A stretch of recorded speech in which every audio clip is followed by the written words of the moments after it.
Hi and welcome to Churchill. My name's Alicia and I'm one of the mentors here at Churchill. We're just wanting to take a few moments to have a talk with you about some of the things that you can put in place, strategies for coping with setbacks throughout your time as a student with us. And trust me, you will face those times where you'll have to push through a little harder. Research psychologist Susan Kobasa actually identified in her research 3 main areas, characteristics that resilient people just seem to have naturally, but they're also things that we can develop. So the key areas that she found were firstly challenge.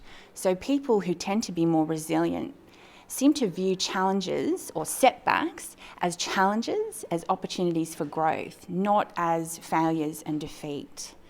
Secondly, she found that resilient people tend to have a great sense of commitment. So commitment to family, to friends, but also to a greater purpose and a deeper sense of defining their goals and defining their commitment, even with their studies and educational pursuits. So the final thing that she found was resilient people tend to have a good sense of control, a sense that they can actually impact what's happening around them. So where it comes to your study, this can be that you focus on your strengths, you play to your strengths.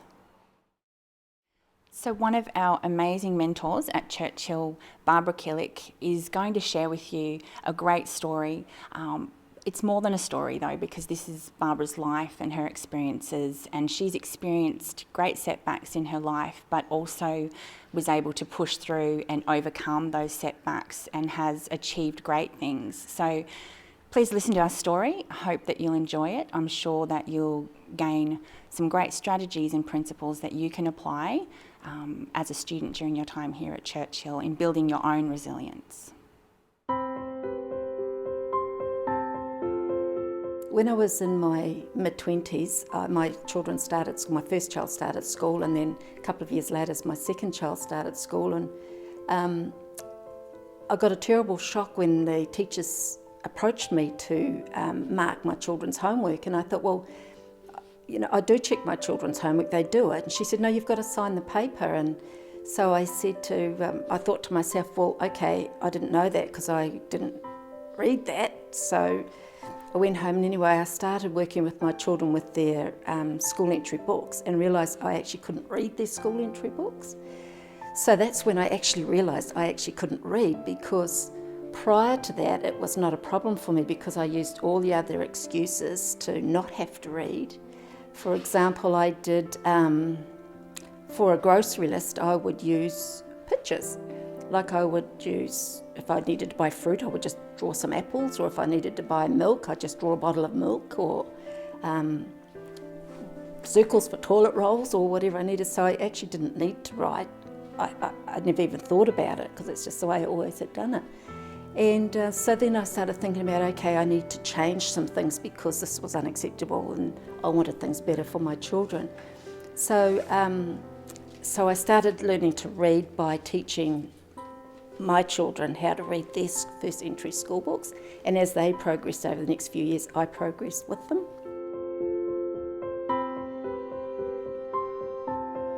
When I was going through the primary school years, there was lots going on in my home, and there was things that were more of a focus for me than school. And I went through things like, my father was an alcoholic, so he used to beat us all the time, and a couple of family members, we had to be very careful because rape was always something that we had to avoid, or try to avoid as much as possible. And as I came into my high school years, I was living with another family member, not at our home, because at our home we had 9 children, there wasn't room. So I went with these other parts of the family, and all I thought about all day at school was how I was going to be safe once I left school. So school for me was a safe haven, but it wasn't an educational environment because I was not in that headspace. So I didn't choose not to learn, I just wasn't in a place to learn because emotionally I wasn't able to. But when I was at school, and which is part of what I want to share this with other people who are learning to be teachers and educational support people and things like that, is that all I wanted to do is I wanted the people, the teachers, to ask me what's wrong, because our rules at home was you weren't allowed to say anything outside the house. But I felt myself that if somebody had asked me, it would have been very polite for me to have answered them.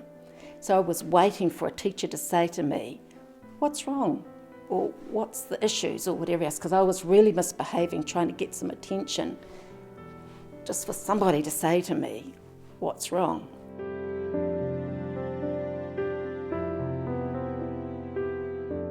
This went on all through my high school years, and so that whole period of time wasn't an educational process for me at all.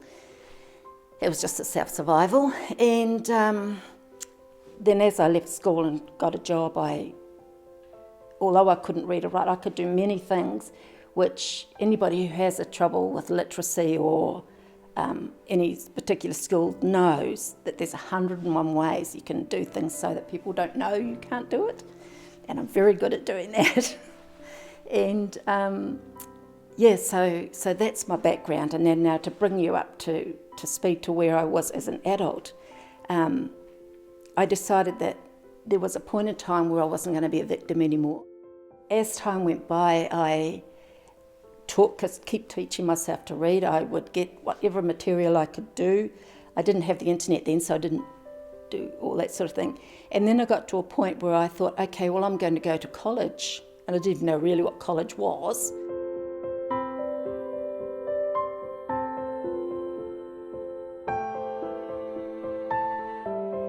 And when I went back later in the week to sit the exam, I passed. And the lady said to me, we believe that you cheated in your exam. So I said, well, I'm prepared to sit it again.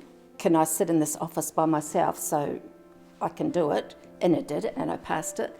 And then I just did that and started getting confidence in myself as I worked through the college. And I had to repeat stuff, sure, because I wasn't really good at it. And I had to come back and ask lots of questions of my tutor. And I had to stay behind and do extra work. And I had to resubmit quite a lot. But my tutor just knew where I was coming from and supported me in that.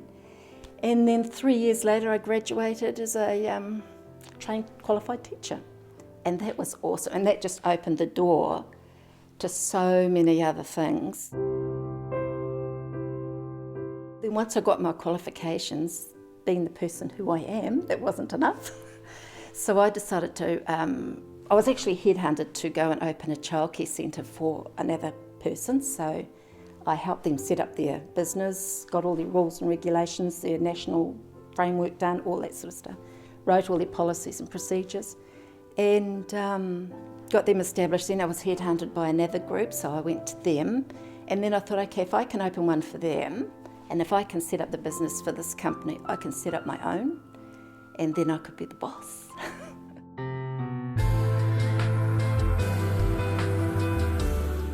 So I applied and got the job at Churchill Education, which was a fantastic move, because now that I'm here and I'm in the environment where I can support teachers learning or assistant educators or whatever role it is, I can have that input into them. And I come from the point where I understand the hardships. I understand that it's difficult for some people to study. Other people get it really easy, but for some it's more difficult.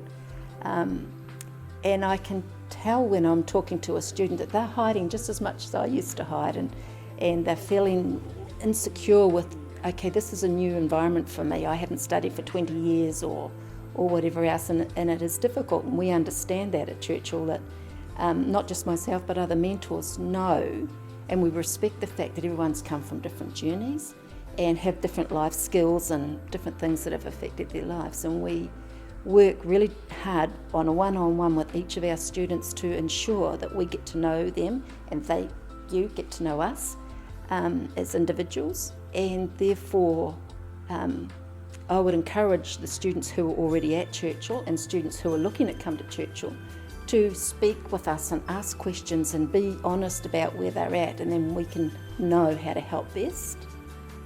So and that's why I'm at Churchill, and I absolutely love it, and not just because I want to advertise it, but it's the fact that it's an environment where we can help students individually. Thank you for taking the time to watch our video today.